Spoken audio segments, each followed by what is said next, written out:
I was picked on by other kids in school, and when it got physical, my life changed forever. When I was 14, I got targeted by 2 boys and took a blow to the face. My jaw was broken. A year later, a girl in a park jumped me from behind, dislocated my jaw, and I had to have surgery. When I was 17, my best friend Katie accidentally knocked my jaw. I went in for jaw surgery. I woke up and couldn't feel my legs. I was paralysed.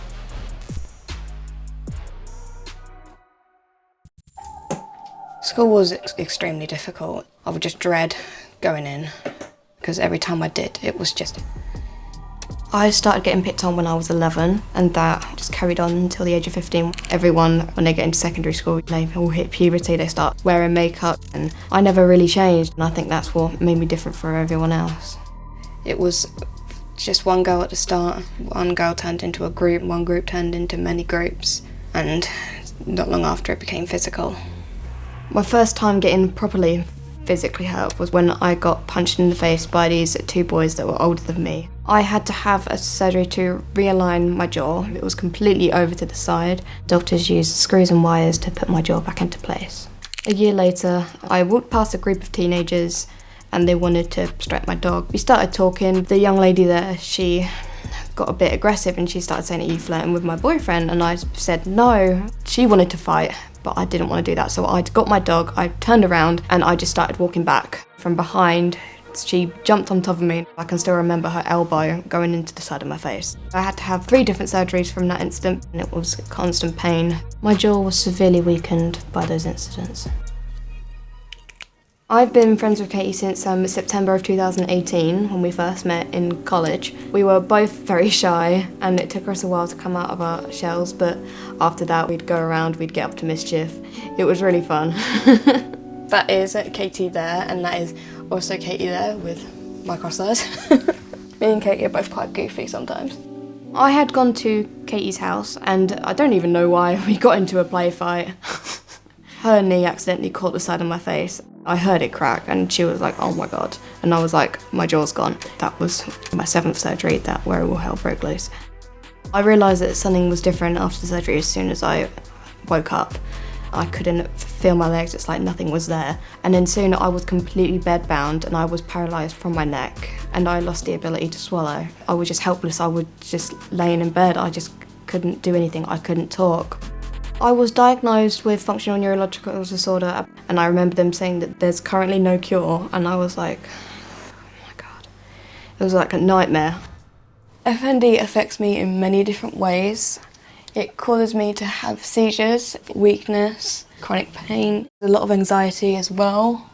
It's a pain to live with. I was in a hospital for 3 months. Eventually, when I was discharged, my hands were blocked. This one did get worse. I've now got functional dystonia, which is slowly turning into contraction. So my tendons under here have now shortened, which pulls my wrist down, and my fingers have also contracted into like a fist kind of way. I've only got my thumb and my finger, which I call my pincers. It's funny, it's like a hook. I was called Captain Hook when I went into rehab. Katie really does feel guilty about knocking my jaw. I know that she still feels guilt. She tells me all the time.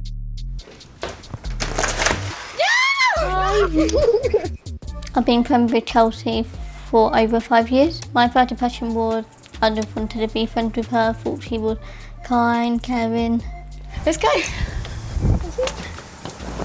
I felt like really bad because obviously after what happened, I felt like it was my fault. Do you ever blame me for what happened? I would never blame you, not in a million years. Do you still feel guilty about what's happened? I still do sometimes, but then I'm starting to learn that you have forgiven me and it was just an accident. To be honest, in my eyes, I didn't even have to forgive you because to me, you never even did anything wrong. It was an accident and we were both acting like idiots. But I love you so much and I don't ever think I would be able to see you doing anything wrong. You're just too cute. I joke about it and say, oh, you paralysed me, but in reality, I think this whole experience has made us closer, and I couldn't have gotten through any of this without her by my side. She's been so understanding, so supportive, and she's done everything that she possibly can to help me, and she's kept me smiling the whole way, and I'll forever be grateful for her. Me and Katie have made lots and lots of TikToks. Today, Katie and I are going to record a TikTok together. I posted a first TikTok about my FND in 2022. I just thought, hey, this is funny, let's post it. I didn't really think anything of it, but of course the views started going up, and then within a couple of weeks it hit over 1 million. I posted another explaining what actually happened, and it got over 4 million views, and it was mad to see all these people sending their support and showing all sorts of experience they've been through themselves. It was absolutely incredible. I've had people accuse me of faking it, attention seeking. I've had people say, I saw your leg move, and I'm just like, good for you. Press it. My hope for the future is I want to be able to get my handwork in, hopefully back to normal. I'm hoping that my mental health will also go up with me, and I'm hoping that I will be able to do more stuff with Katie as well. I am so proud of how far she come, like the progress she made and how she got through it, but she still come out stronger. I'm hoping that on my platform in the future I will be able to spread more educational videos for my condition, and I also want to be able to go around to different places and explain why picking on others just has such a negative impact on this world. If you're thinking of picking on someone, my story is an example of what can happen.